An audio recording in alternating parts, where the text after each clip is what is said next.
Hey everyone, it's Jason. Welcome to another Marvel United unboxing. This is for the Multiverse Season 3 Kickstarter stretch goals. This is a huge box. So this will be a multi-part video. I'm going to try and do it in 3, but we'll definitely see what happens.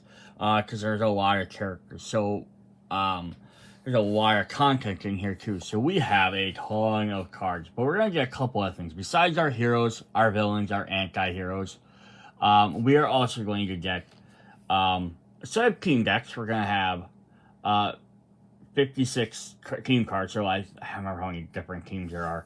But so we're going to have team decks, which is a new concept in the game. We're going to have some more equipment, and then some plus classic equipment for other promo characters. So those 3 things are going to be really cool. Those will be in one of the later videos. The team decks are basically, they let you get extra cards if you use specific characters. The equipment will just give you a little boost for each of your characters for this set. And then the classic ones will be equipment cards for characters that were from the previous 2 seasons that were only in the Kickstarter. If you had bought the Multiverse core set, the base game, that did have other equipment for other characters that were in retail releases. This would be anybody else. So those are 3 extra things that we'll go through in one of the future videos.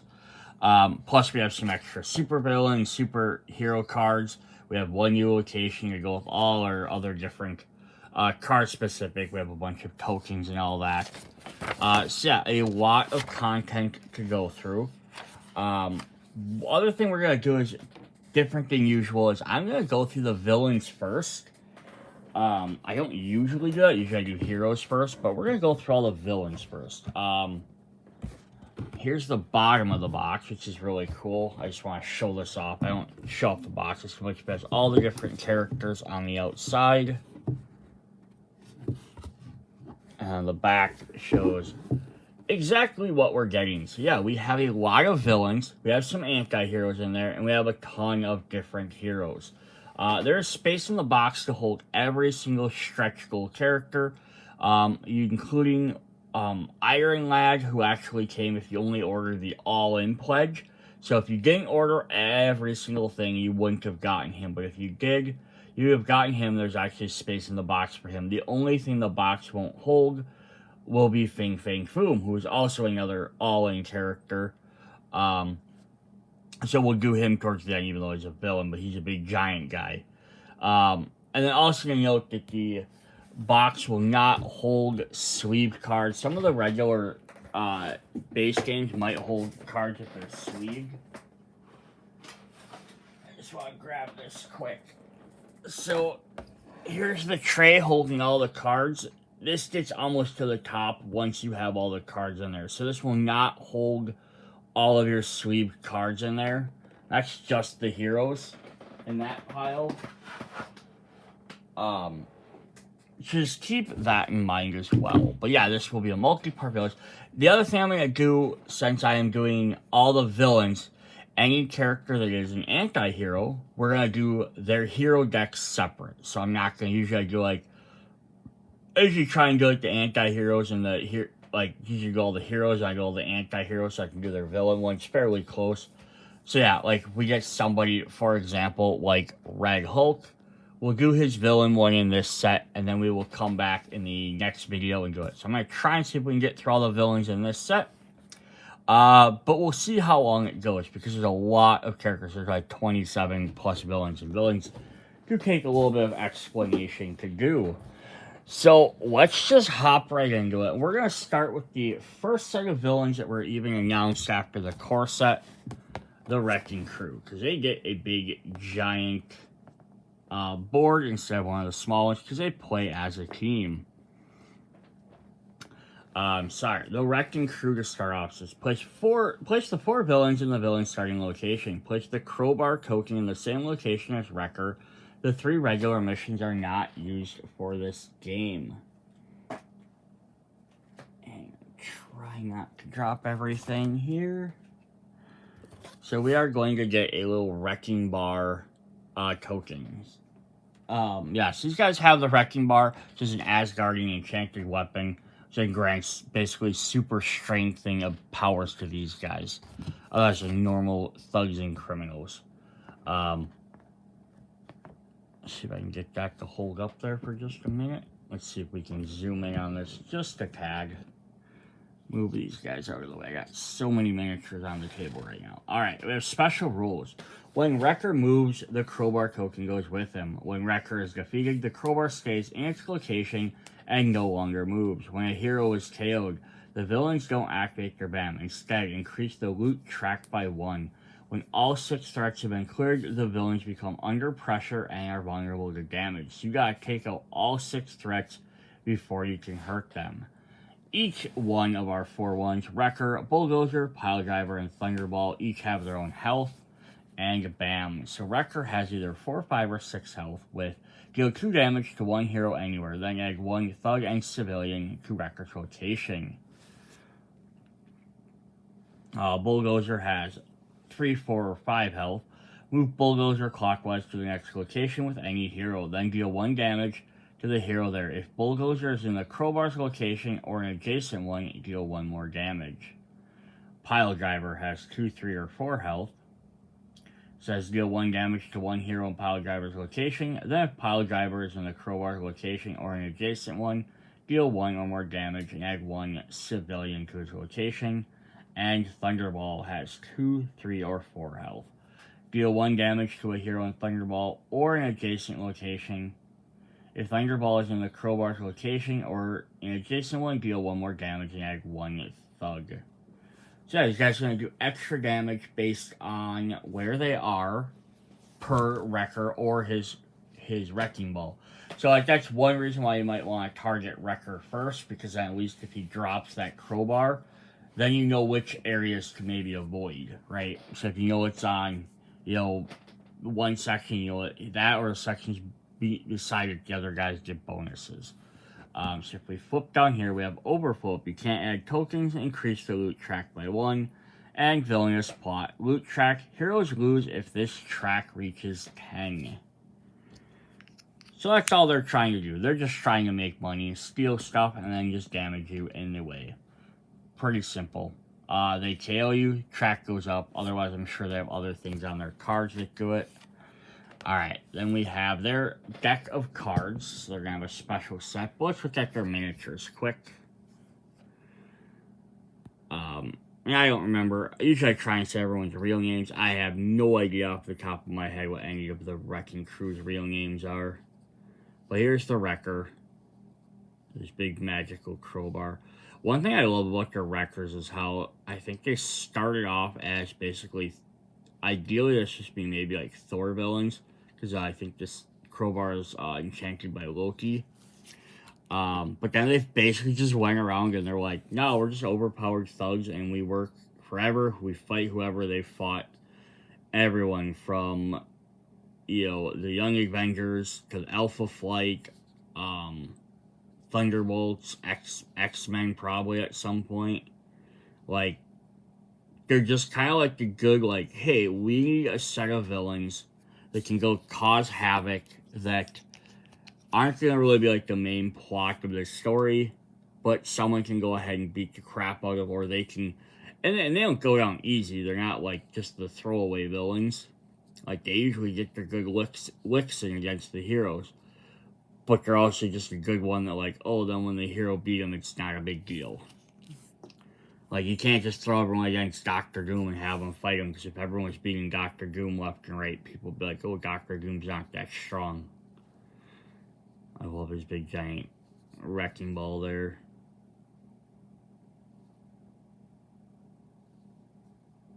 Alright, so that is pretty cool for that. What does their deck of cards do?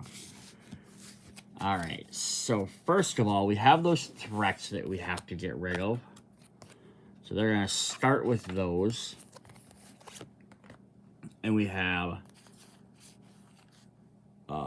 3 copies of Bank Robbery Bystanders. When this threat is cleared, add 2 civilians to this location. And then we have 3 copies of bank robbery misdirection. When this threat is cleared, add 2 thugs to this location. So that's pretty simple on their part.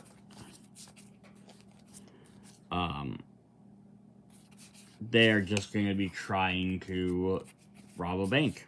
Nice and simple. Then they're going to get their regular movement cards. So this is how they're going to move. They're going to be in pairs, potentially in pairs. To get a move around, and then each one will move a different space. You don't really know who's going to move, but we have Wrecker and Thunderball. Wrecker with Pile Driver. Wrecker with Bulldozer. Thunderball and Pile Driver. Thunderball and Bulldozer, Pile Driver, and Bulldozer, and then just Wrecker, where he gets to place some stuff down. So that each one does a little bit different stuff. I just move around a little bit. Then they have like team abilities. They have Power of the Crowbar. Move all villains to the location with your crowbar. Then each villain, bam, starting with the Wrecker, proceeding left to right on their dashboard. Hiding in plain sight. Place the top 3 cards of the master plan deck on the bottom. Then each villain, bam, starting with the Wrecker and proceeding from the left to right on their dashboard. This just speeds up the plan a little bit quicker. Escape plan. Heroes must choose to either increase the loot track by 2 or remove the top 2 cards of the master plan deck from the game. Then add 1 thug to every location except Wreckers. Heading to the bank. Bring back 1 cleared threat into play in the location with the crowbar, if possible, or the next clockwise location without a threat. Then add 1 civilian to every location except Wreckers. And then finally they have plan B. If the villains are not under pressure, put this card at the bottom of the master plan deck and play the next master plan card. Otherwise, bring the loot track back to 0. From now on, when the game would increase the loot track by 1, draw a master plan card and add it face down instead.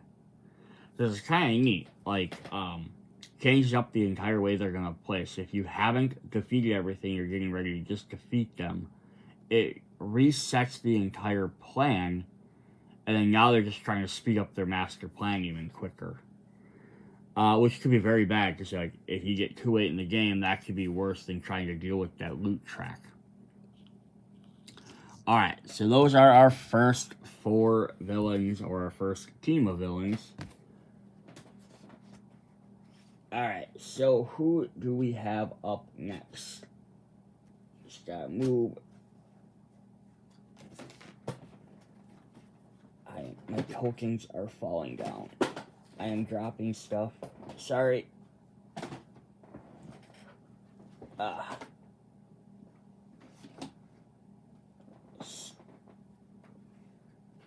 Stay.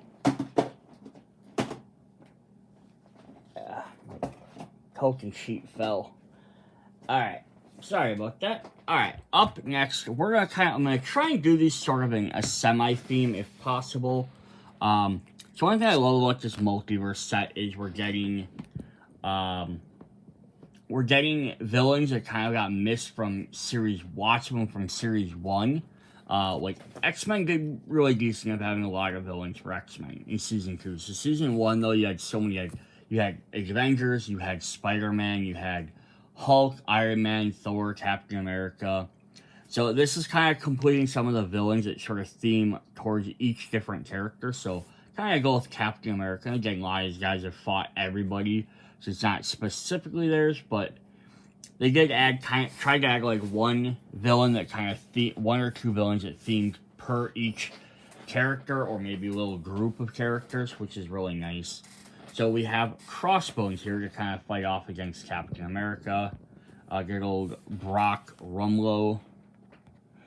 So he has no special abilities or special starting stuff, but he has 5, 6, or 7 health. Special rule: when a hero is KO'd, Crossbone doesn't activate his BAM. Instead, increase the head money track by 2 spaces, and the KO'd hero discards all their crisis tokens. BAM! Give a crisis token to one hero in Crossbones and each adjacent location, and then discard one civilian from each of these locations, if any. Overflow: for each civilian token that can't be added to the location, increase the head money track by 1. For each thug token that can't be added, bring back 1 random cleared threat into play in the first clockwise location without a threat. His villainous plot is a head money track. Heroes lose if this track reaches 10. Cool. So that's pretty fun. Then we get a little tracker for him. I like the overflow, a little bit different instead of just being, if both overflow, they're different for each one. So you can kind of maybe focus on which one you need to do. You have to really focus on the civilians so that track doesn't go up. But yeah, cool. Alright, so then let's look at his stuff here. Got his miniature. We'll kind of zoom our camera back in it. I just zoom up a little bit. I don't like just using the zoom function too much because it doesn't help. Alright, there is Crossbones. Usually a henchman for the Red Skull. But he's always kind of like, hey, I'm gonna do it. I need to do first. Oh, there's a little painted, like, Xing skull on his face. Maybe if you look at his base down here, he's got the Hydra symbol, but it's all destroyed. I'm trying to see if we can get that a little bit better. So you got like some of the tentacles there. He just kind of got his arm in the way.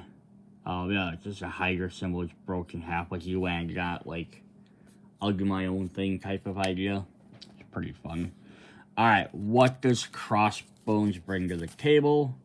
So we have his threat cards. We have 6 copies of Head Money. Each time a civilian is discarded from this location, increase Head Money track by 1. And then he's got 2 copies of Throwing Knives. One with a 1 movement, one with a 5. I gotta do this. I don't like this. I gotta zoom my camera in and bring these forward. The zooming part is nice. I don't have to keep moving my camera, but it does, I think, make the pictures a little bit more blurry. So each hero and crossbow in both adjacent locations must discard 1 card with a move at the bottom if possible. So you kind of like have to dodge. He's got weapons. He's got silhouette blade gauntlets. Each hero and crossbow's location must discard a card with a heroic if possible. You got one that moves at 2 and one that moves at 4. He's got Elite Sniper. Each crisis token they have, each hero must discard 1 card with a wild at the bottom if possible. It's a movement of 1 and a movement of 5. Crossbow Master. Each hero with any crisis tokens must discard 2 cards with an attack at the bottom if possible. And a 2 and a 4. You can't protect everybody. As many civilians at Crossbones location equal to the number of heroes in play. You get a 3 for, that's 2 of those. Then he has Master Assassin, discard all civilians from Crossbones location. And he moves to the next location with the most civilians. He's got a second one there just where the bottom are switched around. Awesome. So that is our Captain America villain. Alright, so then let's hop into our next one. Got a bunch to go through, so we'll just keep moving along. We have Claw. Who is our Ulysses Claw, who would be our Black Panther villain. So we flip him over. He has 5, 6, or 7 health. Only heroes with any cleared threats in front of them can damage Claw once 2 missions have been completed. When any hero is KO'd, Claw doesn't activate his BAM. Instead, draw a master plan and add it face down to the storyline. BAM, deal 2 damage to 1 hero in each location adjacent to Claw, and 1 damage to 1 hero in the location adjacent to the location opposite to Claw. 1 damage to each hero in each location adjacent to the location opposite. So he shoots in like a triangle. Or a V, rather. Overflow, if they can't be added, accelerate next building turn by 1. So he's going to be a fairly straightforward one, what he's doing. Just trying to accelerate his master plan and finish that off. So we have good old Claw here. We'll again drop back down.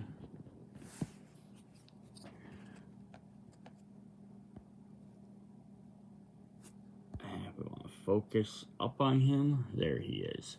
Uses his sonic attacks, of course.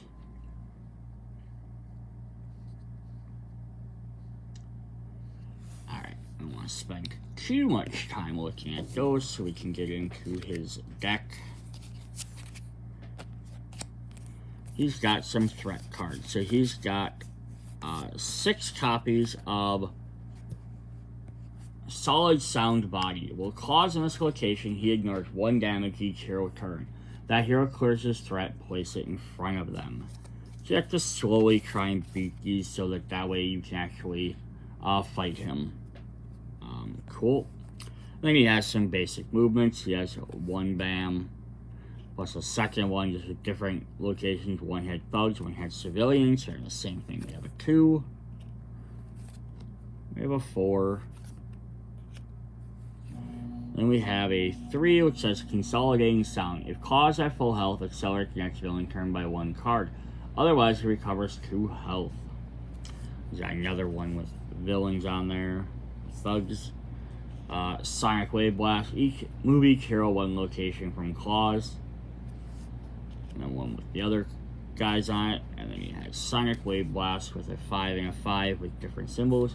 Move each hero 1 location away from claws. So yeah, he's gonna be a fairly straightforward, easy to figure out villain. That's fine. You don't. Again, it's nice. I've said this in other sections. It's nice to sometimes just have that. Hey, this is a guy that's just gonna kind of do this little thing, right? I gotta beat him, play through, and that he doesn't have some big gimmicks where you have tokens on the board or you have to do special things to beat him, and play super weird cards. He's just pretty much straight up, he's just gonna keep trying to avoid you, and then he's just gonna try and play all his master plan cards. Very nice. Alright. Next up, we have the Purple Man. So we kind of got a Jessica Jones / Heroes for Hire villain. So yeah, Purple Man, Zebediah Killgrave, has the ability to use pheromones to control people around him. Now they could have just as easily as done Puppet Master, which would have been neat as well, but I think Puppet Master worked a little bit different in terms of his ability. So he has 4, 5, or 6 health. When a hero is KO'd, Purple Man doesn't activate his BAM. Instead, draw a Master Plan card, add it face down to the storyline. Overflow, if they can't be added, draw a Master Plan, add it face down to the storyline. So, pretty much trying to keep to his Master Plan. But his BAM effect has a bunch of stuff. 1 hero in Purple Man's and each adjacent location must play their next hero card randomly and can't deal any damage to Purple Man during their next turn. Heroes adjacent locations can ignore this attacks by either revealing cards from their hand showing at least 2 wilds or 5 symbols of any kind on the bottom. Except to help with the 5 symbols. So if you only have a hand of 5 cards, or then you have to have 1 symbol on each, you'd be fine. But if you have 3 cards, you have to hope for some doubles. Or having a card with telepathy in its name, either in the hand or face up in the storyline. So hey, your psychic characters throughout the game have a very high chance of not being dealt with. I'd say you might have to extend that to anybody that's has something similar to that, because not everybody might have the exact word that says telepathy. Some might have telepathic thing. I would count those as well. But that's kind of nice to match, showing stops his thing. Plus, has to be in adjacent locations. So if you're in his location, you can't resist him. But if you're a little bit away, you have the option to possibly ignore him. Cool. Let's drop down here and see what he does. Yeah, we're only 4 villains in, and we're already decent way through, so we might even have to do a multiple part for this. Yeah, so one thing, Zebediah Killgrave here, Purple Man was his big story that everyone knows is when he took control of Jessica Jones back when she was still Jewel. Neat little 4 there too. Did a bunch of despicable things for her. If you watch the Jessica Jones TV series, get a little bit of glimpse at some of that. Alright, so he has some threats here. He has 2 copies of using innocent bystanders. As long as this threat is in play, Purple Man cannot be damaged if there are any civilians in his location. 2 copies of accelerated recovery. As long as this threat is in play, Purple Man goes back to his starting health at the beginning of each villain turn. And 2 copies of mind control. As long as 1 or more mind control are in play at the beginning of each villain turn, each hero in the same location as Purple Man or other heroes takes 1 damage. Interesting. So yeah, you're going to have to kind of avoid him, but you also have to watch out for your fellow heroes. Pretty fun. Alright, so he's got a 0 movement, a 1 movement, a 2 movement, a 3 movement, a 4 movement, a 5. Then he has subjugate crouch as a 0 and a 1 movement for that. Turn the leftmost civilian and Purple Man in both adjacent locations into thugs. Then deal 1 damage to a hero in any location with 1 or more thug. He's got subjugate crowd. He has a 2, a 3, a 4, and a 5. And notice he's only going to play civilians. Turn the leftmost hero or civilian and Purple Man in both location into thugs. Then deal 1 damage to any hero in those locations. Cool. So very, again, not super complicated, but he's going to be a little bit interesting to have to fight against. Alright. So now we're going to jump into some Fantastic Four stuff. We have Blastar.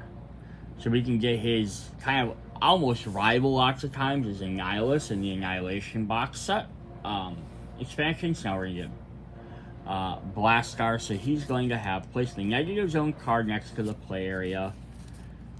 If playing in solo mode, use the corresponding side. So he's gonna have a special card to play. He has 5, 7, or 9 health. Bam. Move 1 hero in Blastar's location or the adjacent one to the negative zone card. If not possible, draw a master plan card and add it face down to the storyline. Then deal 1 damage to each hero and location adjacent to Blasters on the location opposite of him. So you're gonna hit everyone like in a straight line. Yeah, he gets to move characters to the negative zone. Overflow. If you can't add tokens, bring back 1 random cleared threat into the field clockwise without a threat. If not possible, the hero in the location or adjacent one takes 1 damage, and villain is plot. If the heroes lose if they're all in the negative zone. Commander solo mode, the hero loses if they're in the negative zone at the start of the villain's turn. Interesting.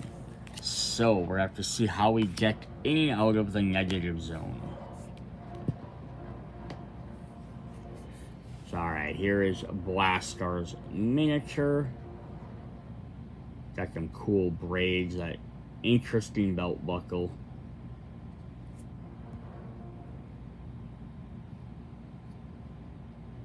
Got his blasting attacks, of course, that's why they named him Blastar.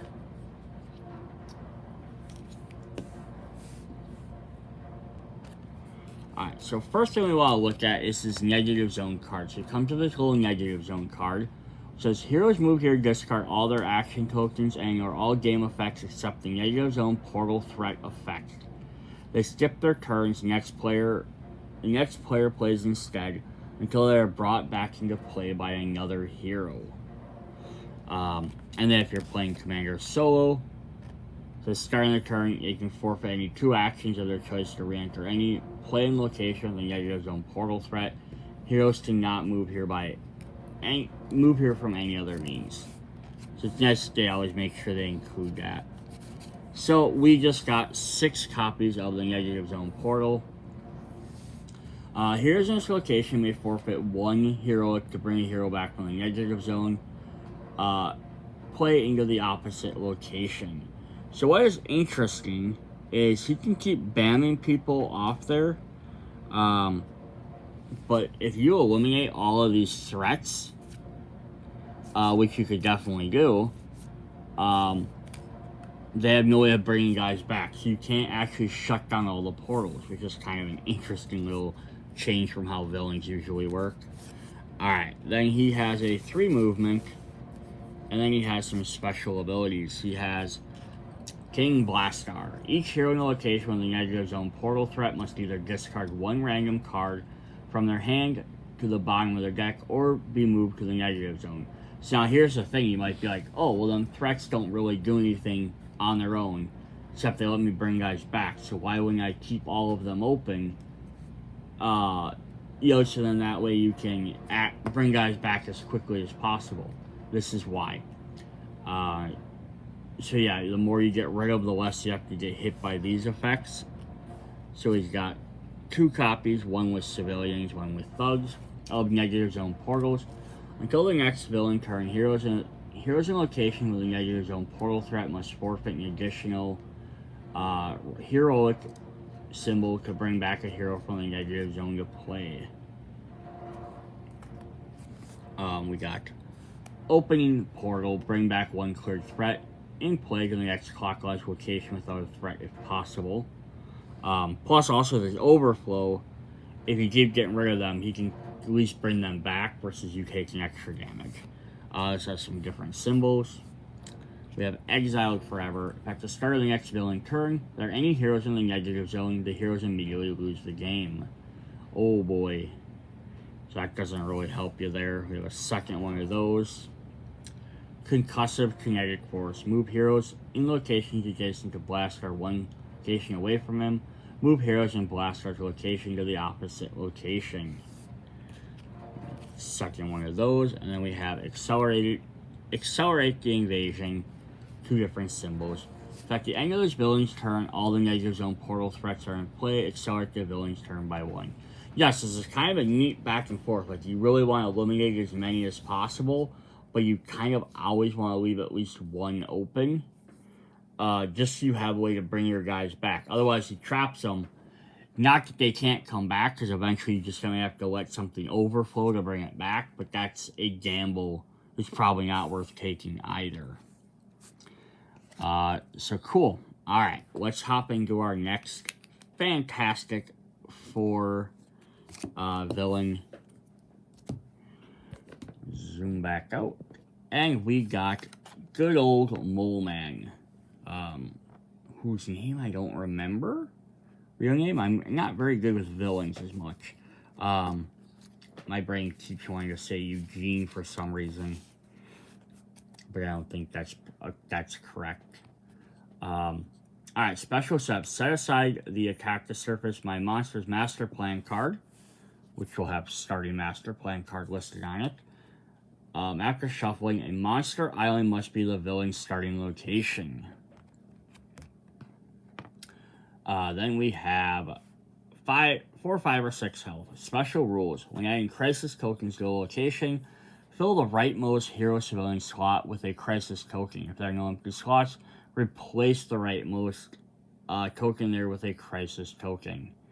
If all the slots in location are filled with crisis tokens, add a crisis token should be added there. It is added to the next clockwise location instead.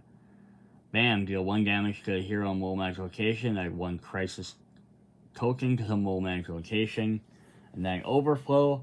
If they can't be added, add 1 crisis token there, and villainous plot.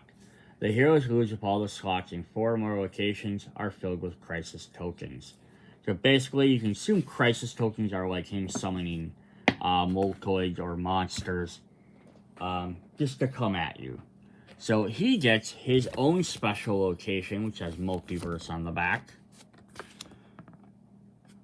So this is Monster Isle. It's a volcano with a face on it. Any henchman entering play in this location has 2 extra health and may go above starting health. End of the turn, you may deal 1 damage to 1 henchman in any location. You may discard 1 card from your hand to the bottom of your deck to deal them 1 extra damage. Nice. So that way you can take out an extra one somewhere else if you need to. Pretty cool. We get an extra location. Again, you have to use it when fighting Mole Man, but you could then mix and match this and add this into any other set. Pretty cool. Alright, what does Hans Mole Man know? It's not Hans Mole Man. We'll give him more credit than that. He doesn't get himself locked in a freezer. Here is Mole Man. He's got a little subterranean base there. His iconic glasses. Another cape. We love capes in these games with superheroes. But boy, is he chubby. A little bit better look at him. Alright. What does the Mole Man do for us, or do against us, maybe? Might be the correct thing. He's got some moleoids. Bam, fill the rightmost empty civilian thug slot in this location with a crisis token. Underground tunnels. If Mole Man is in this or adjacent location, he cannot take more than 1 damage each hero turn. Then he summons some of his monsters. We have Giganto, which is iconic from the famous Fantastic Four cover. He's rising out of the ground. He's holding Sue. So bam, deal 2 damage to 1 hero at this location and 1 damage to 1 hero in each adjacent location. When Giganto is defeated, heroes may discard 1 crisis token from any location. Dromedian. 1 hero anywhere takes 1 damage, then turns their earliest face-up card on the side face down. Which, lots of times, this is... I love cards like these because they could shut off your healing factors. If you had them in your starting hand, you just played them right away so you could use them more often. When Dromedon is defeated, heroes may discard 1 crisis from any location. And Tricephalus. Deal 1 damage to 1 hero in this rotation and 2 to each in an adjacent one. And then if he's defeated, it may add 1 crisis to any location. So he's just going to keep trying to fill all of these up. Crazy. Alright, so then he has a 0 move, a 1 move, a 2 move, a 4 move, a 5 move. Then he has Stave Trick. Until the next turn, Mole Man ignores 1 damage each hero turn. He's got a second one of them with a different move. He's got 1 with civilians and 1 with thugs. It says, regroup my monsters, bring back 1 random cleared henchman threat in play in the next possible location without a threat. Defend my monsters, and he's got a 1 and a 4 movement with that. Until the next villain's turn, each henchman ignores 1 damage each hero turn. And then his last one there is attack the surface my monsters. Each henchman activates their BAM effect. We did have a second Multiverse card too. It got mixed up. We have 2 Multiverse. Yeah, so he's going to be kind of crazy. He's going to keep activating all their BAM effects. So yeah, one way you want to definitely take them out is just so you don't have to deal with stuff like that. But yeah, pretty interesting. Alright, our next villain is going to be very different. This is the High Evolutionaries. I don't really know where to classify him as who he fights against. Because I don't know if he really has a particular guy that he fights against. I think he kind of just does whatever he wants to do. Because he's a geneticist. Lots of times he fights against the X-Men. Just because of genetics and needs. But I'm sure he's fought everybody at some point again. Shuffle the 11 master plan / threat cards. Draw 6 and place the threat side face up on the master plan. It's a starting master plan deck. And then place the Jackal threat with the initial side face up in the villain's starting location, and the 5 remaining master plan threat cards threat side up on the other locations. So what's interesting here is he has an entire deck of threat cards. And then on the other side are his master plan cards. So he shares a deck, with the exception of 1 is a Jackal for a henchman. Miles Warren, so he fights Spider-Man. So, interesting. So you're going to take it, so he has his 11 card deck. 6 of them will be your master plan cards. So he has 6 master plan cards, and then the rest of them will be, his other ones. So you don't know which ones you're going to get. It makes him a little bit tricky. He has 6 health no matter what. Special rules. Heroes can only damage high evolutionary once 3 missions have been completed. At that point, flip Jackal threat, who can now be damaged. When a threat is cleared, place it at the bottom of the master plan deck.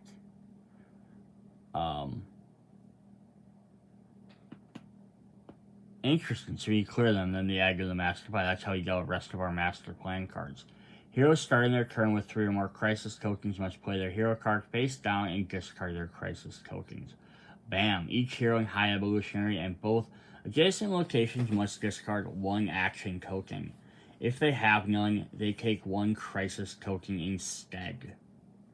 Overflow, if you can't add 1, increase the evolution track by 1, and those tokens to their corresponding missions. Villainous Plot. Heroes lose if this track reaches 8. Also to note, if I'm saying who he's fighting against, if you watch the movies, he fought off against Guardians of the Galaxy and Guardians of the Galaxy 3. So he's, again, interesting thing there as well. Yeah, so his thing's just going to be kind of, he wants to just add stuff to his Villainous Plot, which is basically going to do by doing Overflow. Which is his main way of doing that, but the fact is you have to get rid of 3 missions to be able to defeat him, and he also have to defeat the threats just to keep his master plan from running out. Which kind of makes that a little bit triggering thing. Alright, so if we look at some of it, let's look at his miniature quick. We'll zoom back down here.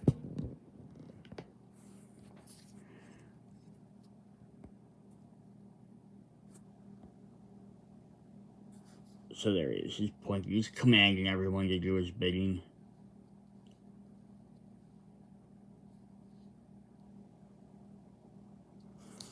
Awesome. Alright, what are his cards? So let's first of all look at his threats. Let's look at his henchmen first. We have Jackal here. Miles Warren does Genesis, created the spider clones. If there are no heroes in this location, move Jackal clockwise to the next location without a threat. If possible, deal 2 damage to 1 hero at that location. This threat cannot be cleared by any means. Then we defeat 3 missions. You flip him over now. He has 2 health plus the number of players. Move Jackal to the High Evolutionary location. If possible, deal 2 damage to each hero and villain in this location. So he kind of betrays him. Just kind of fun. So it's an easier way to take him down. You have some help. Villainous Plot. Heroes lose if the High Evolutionary is defeated. Heroic goal. Heroes win if they defeat Jackal. So this is a little trick there, right? So your idea is originally supposed to be like, oh, we just got to eventually defeat High Evolutionary. Nope. In the end, what you want to do is you need to actually save him. Like, you kind of maybe change his ways or whatever. So very interesting. So then, all 11 cards are genetic manipulation. So heroes entering their turn location must discard 1 random card from their hand. And it just uses all 3 different ones. So you're always knowing, you know all your threats other than Jackal will be this. So that's nothing different. What we don't know is what's on the other side. So we will have just some good movement cards. A 0, a 1, a 2, a 4, and a 5, and then it restarts over with another 0, a 1, a 2, a 4, and a 5. And then he has a special one, which is de-evolution. Each hero in High Evolutionary and both adjacent locations must discard all cards of special effects from their hand. So, yeah, he's just going to work on evolving stuff. He's kind of like not really caring about the heroes that much. But then Jackal's running around causing trouble. Then eventually Jackal turns on him. Now you have to stop him and help the High Evolutionary, which is very interesting. Alright. Up next, as long as we kind of have some odd villains, we have Maximus. Now we have a villain for the Inhumans. So they would be part of the War of the Kings box set. And Maximus doesn't usually deal with anybody outside, generally deal with anyone outside of the Inhumans. Usually just Black Bull. He hates his brother. So a special set aside the Schemy Master Plan card. Place it on top of the deck after shuffling. Alright, what does he do? He has, I have to zoom out just a tad bit more for him. 5, 6, and 6 health. Special rule: when a hero is KO'd, Maximus doesn't activate his BAM. Instead, draw a master plan, add it face down to the storyline. Overflow: if it's can't place any, draw a master plan, place it face down. And his BAM: one hero in the location counterclockwise to Maximus reveals one random card from their hand and resolves a symbol at the bottom in the order they apply. So in the order there. So if it says, it might say attack, then hero, can you go in that direction? If he has a move that hero one location away from Maximus. Heroic, add a thug or civilian to that location. Attack, deal 1 damage to another hero in that location or an adjacent one. While draw a master plan card, place it face down. Then do the same to a different hero Maximus location, and then in the clockwise location. So he's going to start from the right side, then his location, then the left. So he's going to hit 3 guys with this. And Maximus, I think, is just kind of driving people crazy is his idea. Alright. Let's look at his miniature. Gotta drop our camera back down a little bit. Yeah, we are definitely not getting this done in one video. I thought maybe, but... Alright, there's Maximus with his big giant... Inhuman Atlan blaster. Cool. Alright, what is he going to do? He's going to have some Inhumans helping him out as threats. He has a Falconer. One hero in this location, adjacent location, take damage equal to the number of thugs in their location. Aerial. Move each hero in this in both adjacent locations to their respective opposite locations. Stallior. Deal 2 damage to one hero in this location.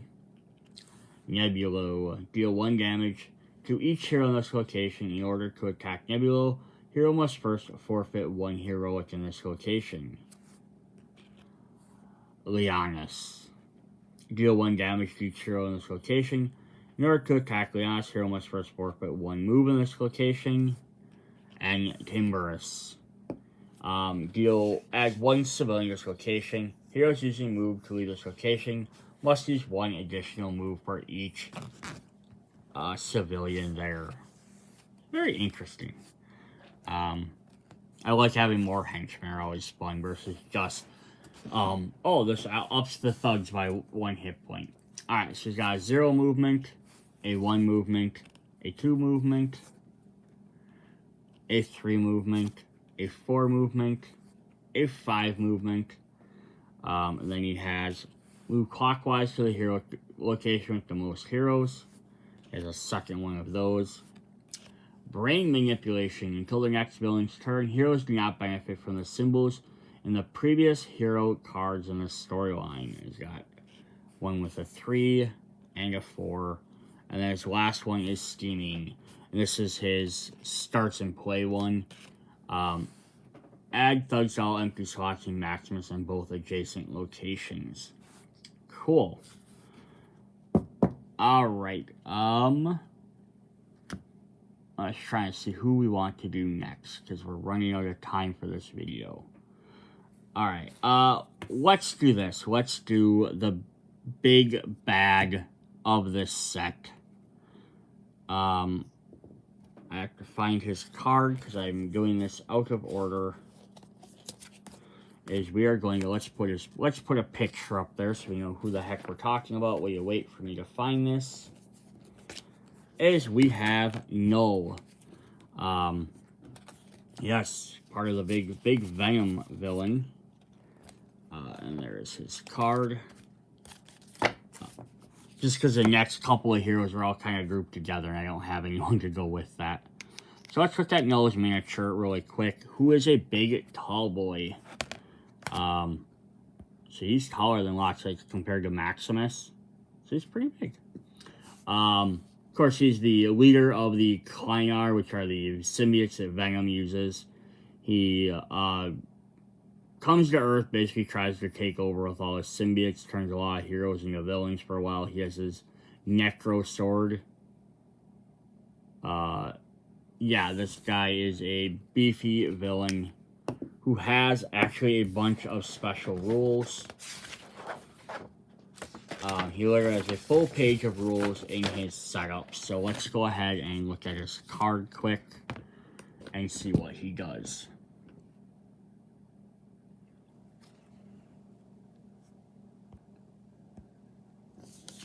It says, alright, unlike other villains, Null can be faced by 2, 3, 4, 5, or 6 heroes in regular play. So he's like the big boss, kind of. Set aside King in Black Master Plan card, which will have starting Master Plan card on it. Place it on top of the deck after shuffling. Heroes have 3 starting locations, the regular one and the 2 locations adjacent to that. They may be split as players between these locations as they like. Set aside the 4 symbiote henchmen threats and the symbiote behavior cards. Alright, so what does he do here? He has 16 health. Doesn't care who he's fighting against.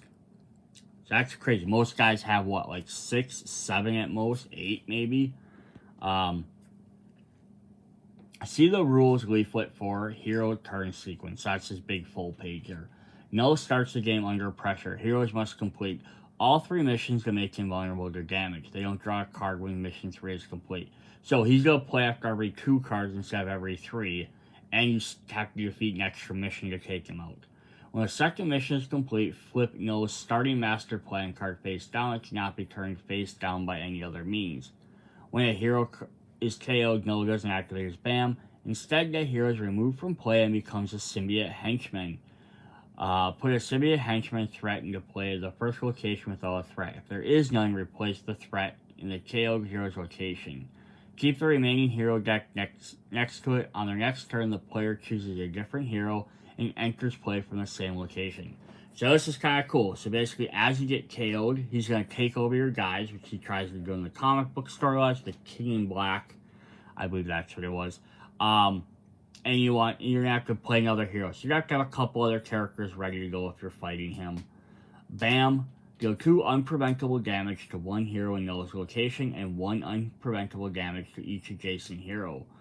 Overflow. If 1 or more thug civilian can't be added, it turn all civilians into thugs. If there are none, it deal damage among heroes that are equal to the number of thugs there.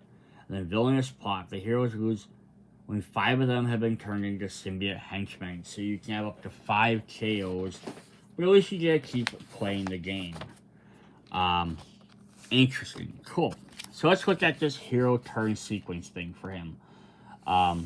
Once the first master plan card has been resolved, both starting heroes and the next hero in clockwise order take their turns together. They both draw cards and play cards in their hand simultaneously as active heroes. If the first hero plays their card in the start, followed by the hero that plays their card just above it.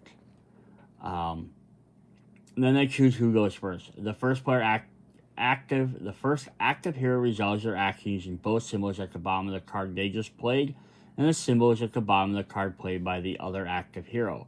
After that, the hero applies the end of turn effect in the location they ended up if possible. Once the first active hero has finished their turn, the second hero goes through the same procedure. As usual, both heroes do not benefit from special effects on the other hero's cards. So interesting. So example, here we have, if Wiccan is a starting hero, he and Stature play their cards together. They decide Stature will go first, so she takes her turn using the move, attack, and wild symbols on the bottom of all 3 cards. Then Wiccan also takes his turn using them, plus the special actions on his card. So it's kind of neat, because you're playing both at the same time, and they just kind of decide who gets to go first and do their stuff. On the next turn, players activate the next 2 set of heroes at the same time, following the turn sequence according to the number of heroes in the game. So it's like AB, AB, AB. Playing 3, it's AB, and then CA, because it would be AB, and then player C would go, and then player A, then player B, so it keeps in order. Is basically how that's going. So player A will always play with B, B will always play with A and C, and then so on and so forth. So you always play with the person before and after you. Each player plays the same way the previous hero, ignoring any symbols at the bottom of the 2 hero cards played the previous turn. So it's also interesting because you can't look at it and be like, oh, I saw, like, for example, here you couldn't be like, on the next turn, you couldn't be like, oh, he has a wild or an attack to move. I need those abilities. I know what card to play. Nope, you just have to hope that your teammate and you synergize well enough. Now, communication, that's up to you. Your game, it's a cooperative game. You could definitely be like, hey, we can talk to each other. We can say, hey, I need this symbol. I need this. If you want, you could play silent and just be like, you have to hope you both play the same thing. Or you can play the mixture of both. And be like, you can only talk to each other and kind of tell each other what symbols you need if you're in the same location. Otherwise, if you're different locations, you might have to just kind of guess. So play continues waiting until after 2 hero turns have been played. As no starts the game under pressure, 4 hero cards are already been added to the storyline. So you're getting to play 4 cards instead of 3, so it's actually pretty cool. So it's just showing how those work. Any effects refer to the previous card and starter refer to the other hero that has been played that same turn. Any effects refer to the last card. Starting refer to the card played by the active hero. The active hero card is swapped by an effect before the hero resolves their actions. The hero may fully use a new hero card, even if it belongs to another hero. Special effects make the hero interact with previous cards and starting. Other ones, the ones that have been played the current turn, for example, use a symbol at the bottom of the 2 previous hero cards. Instead of only the previous one, hero may choose between the 2 that played before it. No come out using Commander, Solo, or Team versus Team mode. But you can play as No, which is pretty crazy, right? He does have a supervillain side. So that is pretty nuts there. So let's go ahead and look at some of his cards here. So first of all, we're going to have his Symbiote Henchman Behavior card. Come on, camera. One last thing. So this is going to say what happens. So it says, when no BAMs, reveal the top hero card of each Symbiote Henchman's remaining deck and resolve the effects of the corresponding in each order. So when you get KO'd and you become a Henchman, this is what you're going to do. 1, 2, 3. So these will correspond to...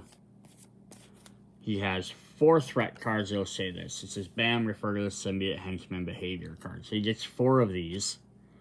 Yeah, so if you reveal a card, so it's just if I flip one over, see if I have a random hero I can grab.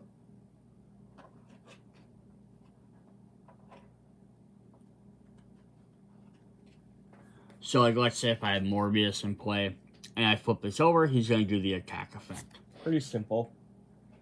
And if they have multiple symbols, you do multiple things. So it says, move, deal 1 damage to 1 hero in each location. Heroic, add a civilian to the location. Attack, deal 1 damage to 1 hero in this location. And while each henchman in each villain recovers 1 health. Then put the card at the bottom. Put the card to deck's bottom. The Symbiote Henchman has no remaining deck. Deal 1 damage to each hero in the location instead. So for some reason they get KO'd by running out of cards and they don't have a deck. Then they just do damage instead. So interesting. Kind of a fun extra way to get to play as your other characters. So we have, for other threats, we have 3 Symbiote Dragons. Deal 1 damage to 1 hero in this in each adjacent location. He's got a Venom T-Rex, which is really fun. Deal 2 damage to each hero in this location. And then he's got 2 Symbiote Resistances. As long as 1 or more Symbiote Resistances are in play, each henchman and villain ignores 1 damage each turn. Cool. Alright, then what do we have to fight against him, or what's he going to do against us? He has a Bountiful Prey. Add 1 civilian to every location except Nose. And once all civilians get too many with the overflow, this is why they keep playing these. That's why their henchmen do as well. You deal 1 damage equal to the number of thugs there. So they want to just keep throwing these guys in, and then they'll turn over. She's got another one of those with a 2 movement and one with a 5 movement. She's got a morality, no recover 6 health, can't go with starting value. If he's already at full health, bam. He's got a second one of those. He's got his Necro Sword. There's 1 movement and bam. Heroes damaged by null this turn. Treat their special effects as blank until the start of the next villain turn. And he's got that with a 4 movement and a 5 movement. And he has Dragon Invasion. If no hero has been KO'd this turn, bring back 1 cleared symbiote dragon. Threat and play clockwise without a threat. And he's got one with a 4 and a 6. And then his starting master plan card is going to be the King in Black. Add 1 thug to every location. As long as it's face up on the start line, if no lenses, movement a location with no heroes, movement clockwise to the next location with any heroes. So that's just going to get him around the board. Alright, that is what we have for video part 1 of Marvel United Multiverse promos. Come back, check out videos 2, 3, 4, 5, 6, how many it takes me to get through all of these. So we got through 1, 2, 3, 4, 5, 6, 7, 8, 9 villains in this video. So 5, 6, 7, 8, 9. 1, 2, 3, 4, 5, 6, 7, 8, 9. So we do 9 a video. We should get through 2 more just with the villains, and then we'll have a bunch with heroes as well. But they don't have as many complicated rules, so we might be able to knock them out a little bit quicker. Then we still have a video for the team decks and all the equipment, or the equipment will go with the characters, but we have the other equipment as well. Alright, see you guys later. Hit me up in the comments. Bye.